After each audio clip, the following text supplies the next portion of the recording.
Hello, my beautiful, beautiful Narc free family. Thank you for joining me here today. My name is Cree, and I am going to share something with you all. I know that some of y'all are wondering, because we've been told that narcissism, or people who suffer from narcissistic personality disorder, do they know what they're doing? There's this big question about, do they know what they're doing? And I'm sure I've said in my videos previously that they absolutely know what they're doing.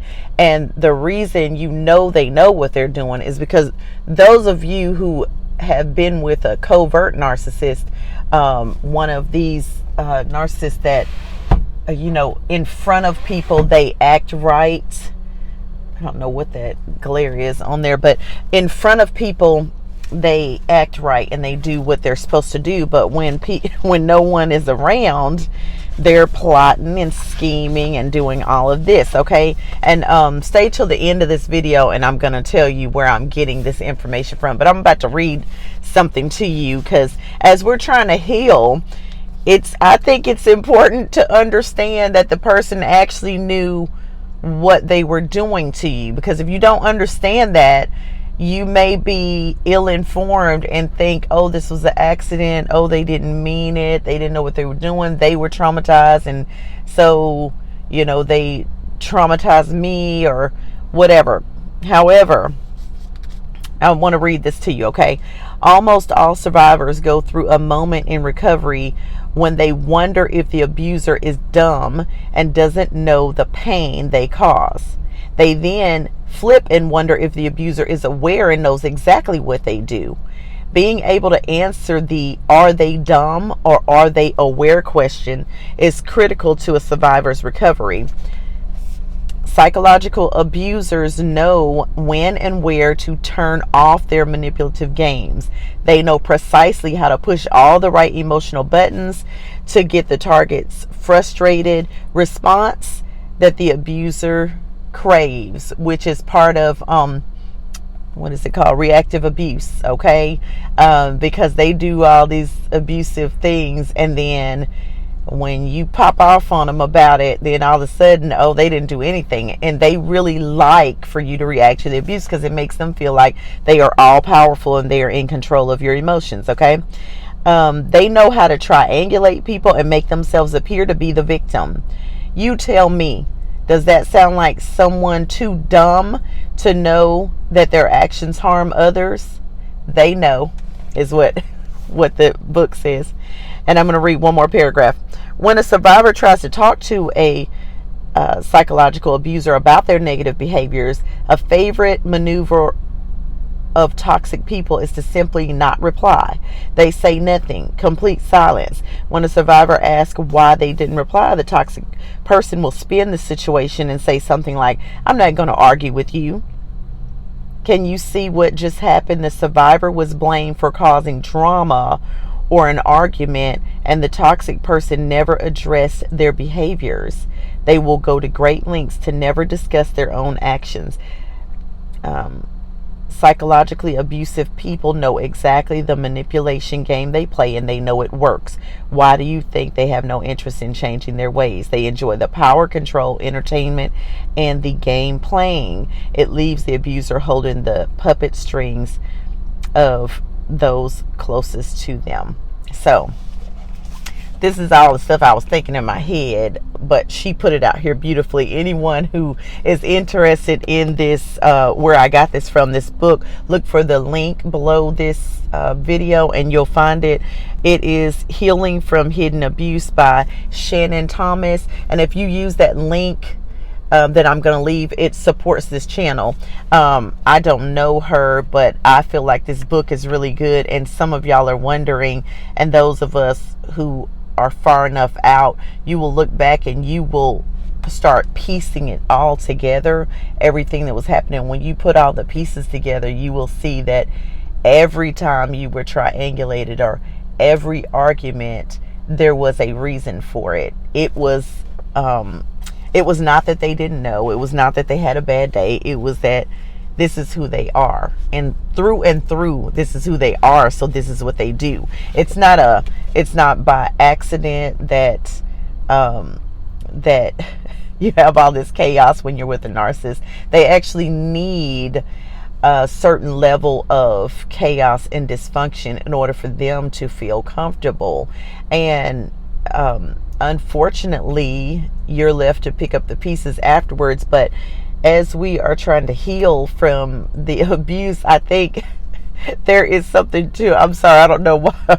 I don't know why. I just feel like when you look at it and you realize that they actually knew what they were doing to me, that is helpful in the healing. Because what you have to do to heal from this is to get out of your emotional thinking.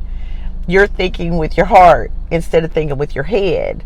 When you know that someone knew exactly what they were doing to you, that they were being the puppet master and holding all the strings to everything that was going on to get everything to go in their direction. Say, for instance, you're going to get a car and the car is supposed to be for you, and you're with a narcissist, and then they get to thinking about, oh, even though they have a car that's for them, y'all picked a car for them, okay? But when you go to get your car, somehow maybe you've got kids and you want some a little more compact because it's for you and the kids.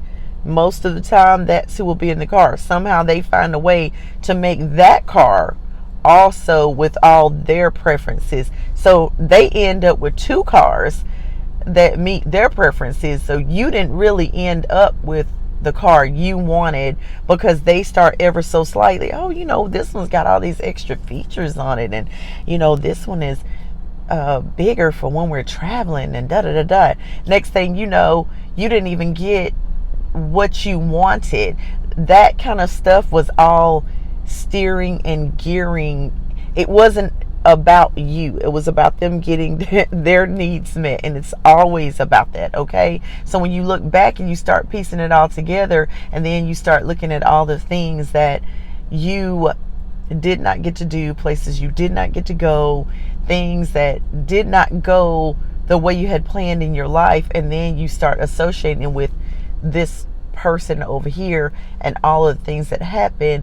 I think healing is easier when you shut down your emotional thinking and you get to, putting them in a box. They had you in a box. Now it's time for you to put them in a box. They are in a box of not deserving of your energy, of not deserving of your time. Those of you who are still stuck on looking at them on social media, I have some of my clients, I'm going to do a video on this because I guess y'all have to hear this over and over and over again. Whenever you are looking at them on social media to see what they are doing, a lot of that stuff they're posting is to trigger you, and it is for you, okay? They want you to see that. A lot of y'all know some of them don't even post, but then they'll start posting when you're not with them because they figure that you're looking, okay? You're leaving a door open for more abuse when you look at a narcissist social media, okay? Because everything they do is deceptive. Everything is deceptive. Before you met them, they were deceptive. When you got lured into the relationship, it was deceptive. All through the relationship, it was deceptive. They will be deceptive after the relationship. Shut down all those portals, close all those doors. Otherwise, you are giving some of your energy still to them long after the relationship is over by checking in on them. Don't check in.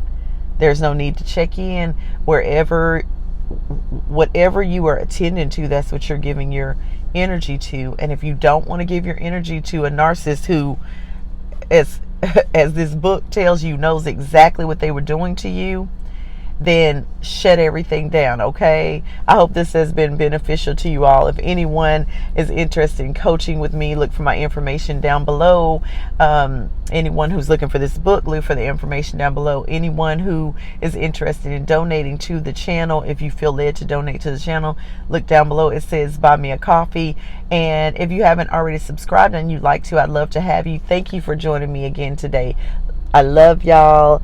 I hope y'all are doing well. I hope y'all are healing nicely. I hope that the more information you get, those of you who have been on these channels just learning about narcissism, that you've got enough information and you're getting off of learning about the disorder and on to learning about how to heal from the disorder. And I think this video, my intent for this video is to make it very clear, because it's laughable. I think that's why I keep laughing. It's laughable that someone would intentionally wake up each day thinking, how can I control somebody else? How can I get them to do what I want them to do? And they wake up every day like that. It's really silly when you think about it. But I hope that knowing that brings some closure to your life about the situation, because I know they don't leave you with much closure, and that it helps you to heal and disengage and disconnect from the situationship you were in and from the ruminating. Okay, love y'all. Bye bye, my beautiful, beautiful narc free family. Mwah.